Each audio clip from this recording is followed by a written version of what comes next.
Lesson number 9 is you will not regret pouring into other people. At the end of this life, the two things that matter, our relationship with God, our relationships with people. Hello guys, and welcome back to another video. It is officially 2025, which is so insane. I don't know if just the insanity of living life will ever wear off in my brain, but I hope it doesn't because life is exciting and crazy. But anyway, so today I'm gonna be telling you guys about 24 things that I learned in 2024, and I'm just gonna go through 19 of them. Those are just gonna be like sharpshooters, one-liners, that's it. And then I'm going to elaborate on 5 of them because we do not have time to fully elaborate on 24 lessons of 2024. The video would be literally so long. But regardless, let's get into some of these lessons. Also, I do really like my outfit and jewelry of today. I'm gonna take you guys through that really quick just because I think that they're so cute. Check out how cute this stack is. This fun little like heart charm bracelet. I got it from an antique mall for like, I actually don't remember how much it was, but it was not expensive. And then this antique like pearl thingamajigger bracelet.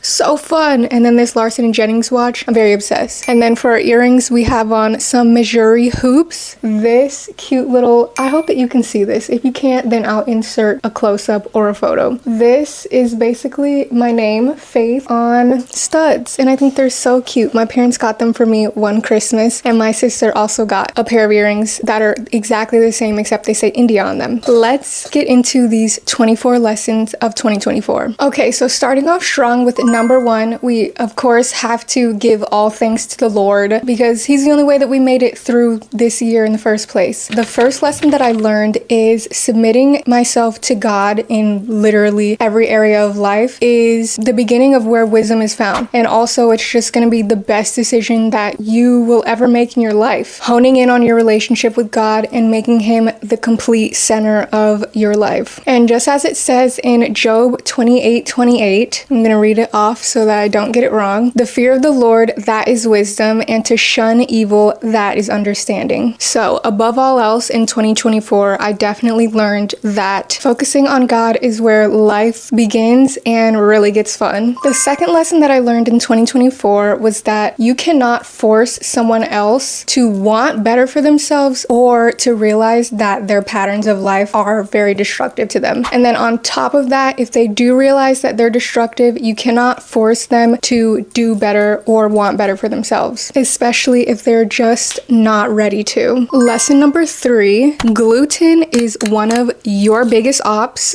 Faith, I'm talking to you here, and I will elaborate. In the beginning of 2024, I literally thought that I had arthritis because my body was so inflamed. I think that I mentioned it in my New York Fashion Week trip in February. I had literally so much inflammation during that trip. Like my hands were swollen. It was hard for me to post on Instagram because they were so swollen and sore from being so inflamed. And it was like that in various parts of my body. Even when I was trying to like work out and trying to work out the arthritis and do all these other little things to help myself out, they were not working because I didn't realize that I was gluten intolerant. And if you didn't know, inflammation is one of the major signs. I also had major brain fog. I still do get brain fog and major inflammation when I have gluten. And then it obviously just sucks way more when you're in the cold. That's why old people are always trying their best to get out of cold environments. They don't want to be inflamed and have joint pain. And I was going through that at the ripe age of 24, so I knew that something had to change. Like something was wrong. Everyone in my life was like, oh my gosh, you have arthritis? That's insane. I was like, yeah, I think it's insane too. My best friend Shelby had been like telling me over and over again, you should try cutting out gluten. Like these are signs of gluten intolerance. And she is also gluten intolerant. She has different symptoms though. She just knew that I probably had gluten intolerance. So I took a week as she suggested, cut out gluten for that week, and to my surprise, my symptoms were gone.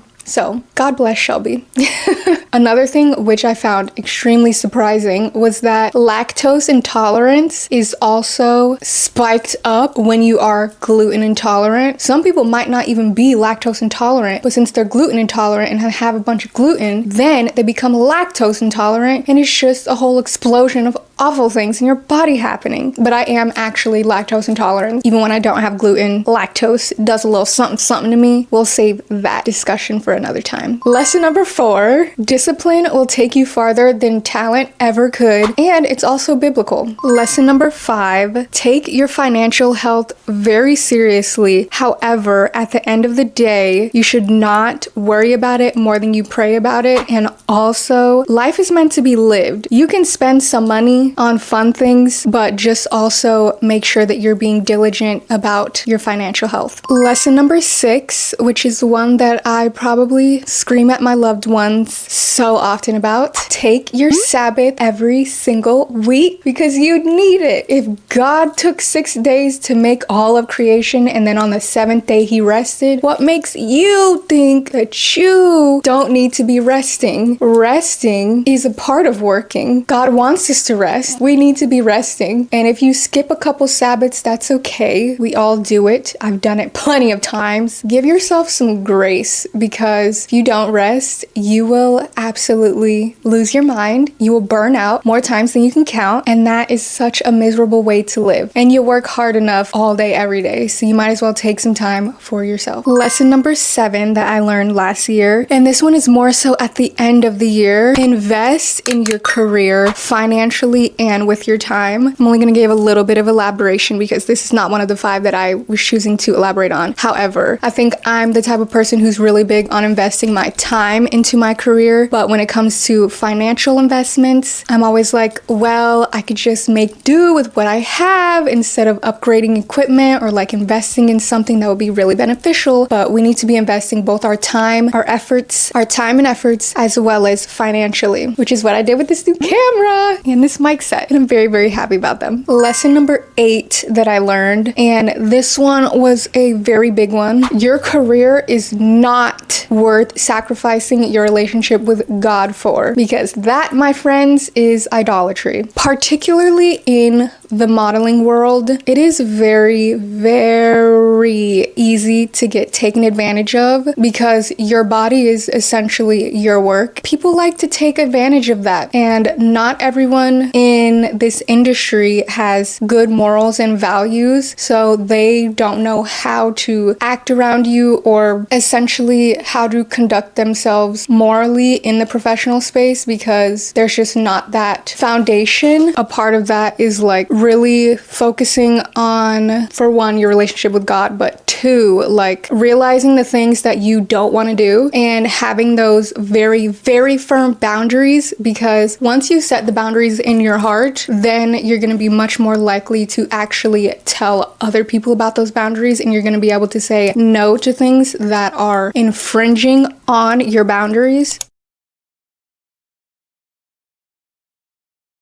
Which you should have very good boundaries, because a boundaryless life doesn't sound fun to me. Fashion is not worth it. Modeling is not worth it. Nothing is worth your relationship with God. It's hard to say no to some opportunities that you really want, but they're just not the right ones for you. And at the end of the day, even when you do take some of those opportunities that you thought were going to be like so life-changing, they're just not going to be that, because that's not what God had for you. So it's not going to be what you thought it was gonna be. And obviously I cannot speak for everyone. I don't know what your life looks like, what sorts of opportunities that you've been given, or how they have changed your life actually, or what lessons God is teaching you, or whatever else. This is just what I have learned and what I definitely want to be telling other people in the world. I hope that I said that was lesson number 8 and not 7 again. But yeah, that was lesson number 8. Lesson number 9 is you will not regret pouring into other people. At the end of this life, the 2 things that matter is our relationship with God and our relationships with people. And you will only regret when you did not give someone words of wisdom or good advice. You're not going to regret actually speaking life into somebody else. Lesson number 10, this one was really about breaking down like my ego, I suppose. Taking on free work is absolutely not beneath you. And I think it's particularly, by the way, I am elaborating on this one, but I think that it's particularly important to realize that God gives us talents, not just so that we can pour into ourselves and make a bunch of money for ourselves. He blesses us so that we can also bless other people. This life is not meant to just be lived alone and not doing anything for anybody else. Obviously, don't get taken advantage of, but it's okay to serve other people with your talents as well, especially when you like think about if you were in their shoes, you would want somebody to help you out who is also as talented as you are. That's just another way of serving God's people. And this can be applied to any talents. I'm a model and a content creator, but I don't only have talent in like those areas. Just like you guys all have many different talents, and we all should just be helping one another out. That's how community is built, and that's really the framework of a good society, is a strong community. And that's the only way that anybody is going to grow anyway. Lesson number 11 that I learned in 2024, discernment will keep you out of probably 80 to 85% of bad situations. Lesson number 12 is ask and you shall receive. As my dad would say, a closed mouth don't get fed. Lesson number 13 is you actually don't have to hang out with people when you don't want to. And it's okay to pour more time into your career and the things that you actually want to do instead of being places that you know are not be positive for your life in the long run. Lesson number 13 is to leave places and situations as soon as you feel convicted about them. Lesson number 15 from 2024 is take more risks. Life is far from about being comfortable and happy every single day of your life. That is not how you grow. That's gonna get really boring anyway. One of the major things that I'm doing in 2025 is taking more risks, big ones, really just walking in faith. I got big dreams, big goals, and I just want to do so many things in life. There is so much that I want to see, do, experience. Get ready for these risks. I'm going to be sharing none of them right now. I'm looking forward to 2025. I hope that if you are not subscribed, that you do subscribe. I definitely look forward to bringing you guys a lot more fun content. Lesson number 16, every relationship looks a whole lot different on the outside than it looks on the inside, or from a close distance as well. And that goes for every type of relationship. Lesson number 16 is setting up systems will take your business to the next level. And I can't believe how long it took me to learn that one. Lesson number 18 is faith, you are not codependent.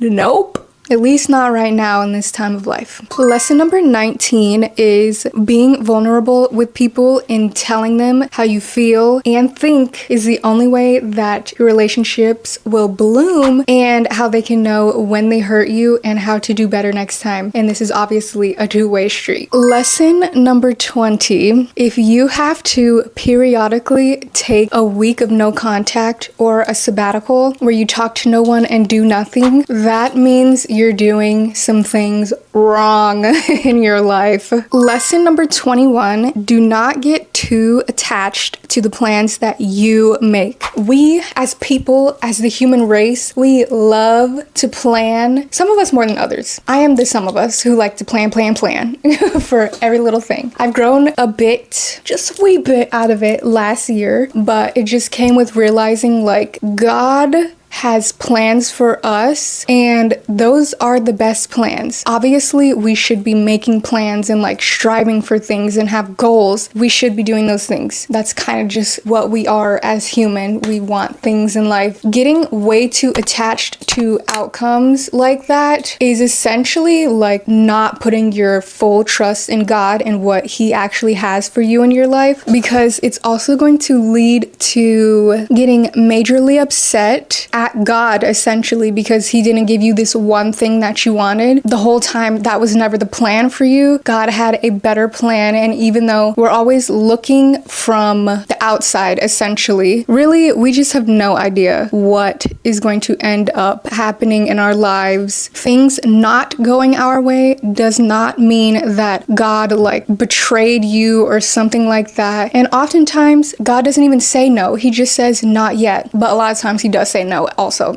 So making loose plans, or they could even be solid, but like they're not rock solid, so that you don't get upset when things don't go exactly according to your plan. Lesson number 22 from 2024, set aside money for your taxes. All my freelancers, please learn this lesson right now. Learn it a year ago. Do it right now if you haven't started. Thank you. Lesson number 23 that I learned, and it honestly took a long time to learn this one. People do actually want to hear about the gospel from you. And some people actually need to hear you talk about the gospel to them. That is literally the Holy Spirit speaking through you to deliver this message. And then our last lesson, lesson number 24 from 2024. My camera overheated and turned off. Literally only had one more. Let us continue. Make haste! Lesson number 24. Celebrate the big and the small wins in life, and also everything in between. So many people are so great about celebrating their wins, and I always love to see it on social media. When I do see it, I am so bad at it. I live with my sister right now, so if I have a little win, I'll just like run out and tell her, and then I'll tell my parents, and then I'm over it. I just don't understand. But it's actually so awesome to just realize how far you've come, for one, really appreciating all the blessings that God has given you. I feel like I was so blessed in my career in 2024. And also he just poured so much wisdom into me by reading my Bible, which is why I truly believe that reading my Bible every day was just so life-changing. I am a new person now just by reading my Bible every day and like focusing on my relationship with God. And that's even a win, like but also I do want to stay humble, but it is also just really nice to realize what God has done for you in life in general. But one thing that I have been doing that I think has been very helpful in celebrating, or just like mainly documenting the wins. So I downloaded a Notion template by Busy Blooming, and it's been honestly so awesome. There's this one section in the template called Weekly Wins. So I just write down like one thing that I'm really happy about or proud of from the past week. At the end of the year, I'll have 52 of those weekly wins, or 54, however many weeks there are in a year. It's just so awesome to track little accomplishments like that, and you can even see them throughout every week and your entire year and your months. That's definitely been one thing that I've been really trying to stay on top of, because we should be celebrating little wins and giving thanks to God. Those were the 24 lessons that I personally learned in 2024. I hope that your 2024 was amazing, and that you also learned some really important lessons, and that you grew a lot. Even though growth is often very uncomfortable, it is very necessary. God is going to continue to work on us throughout the entirety of our life. So be grateful for all the growing that you're doing and all the lessons that you have to learn throughout this little journey, because life is really not long. In the old days, those people were living like 900 years. We've got about 100 if you're really lucky. I hope that 2025 is very prosperous for you. I will see you guys next time, and thank you so much for watching.